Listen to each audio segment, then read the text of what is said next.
9 months after the infamous Michael Vick dogfighting scandal, 22 of the most severely abused dogs wound up here, a 3,700-acre refuge in Utah, just a few miles away from the Grand Canyon.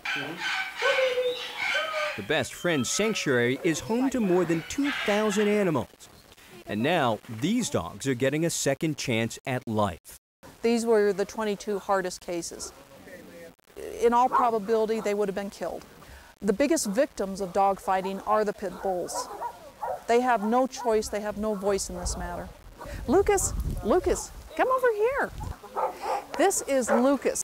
Lucas has a very battle-scarred face. He's obviously been in dogfights, probably a lot of them. And all he wants is a person. And unfortunately, that's part of the pit bull breed. They are fearlessly devoted to people. I call them the Braveheart dogs. And they will do anything and everything for a person, which is why they're so easy to exploit for dogfighting. Along with their natural athletic ability, obviously their strong jaws. Dogfighting is a multi-billion-dollar industry. Paul Berry of Best Friends says some of these dogs bring top dollar.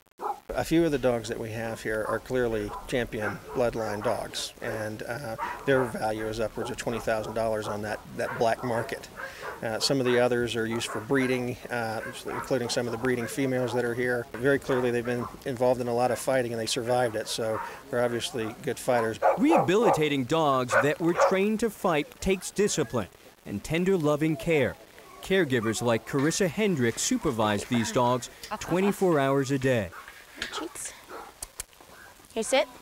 A lot of the ones that came here really fearful are really starting to come around very quickly. And we have people here like 24 hours a day, so they're getting worked with all the time. They go on 2 walks a day. So they're always being socialized with, and they're starting to play with toys, and they're showing a lot of progress.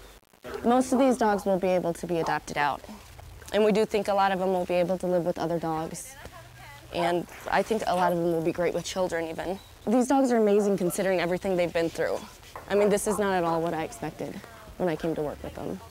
Those big hopeful eyes and those scars across their face, and you just feel for them. We're glad they're here, and we know they're glad they're here, and we're looking forward to the work, ahead for them, their training and rehabilitation, getting them out of this fighting mindset and into just being a happy, playful dog, and that it's okay just to have fun and run around and goof off. It's routine, and it's being treated gently and with kindness, and getting food on a regular basis, and not being asked to do horrible things. They're not being put on treadmills. They're not being asked to clamp onto a tire and hang from it.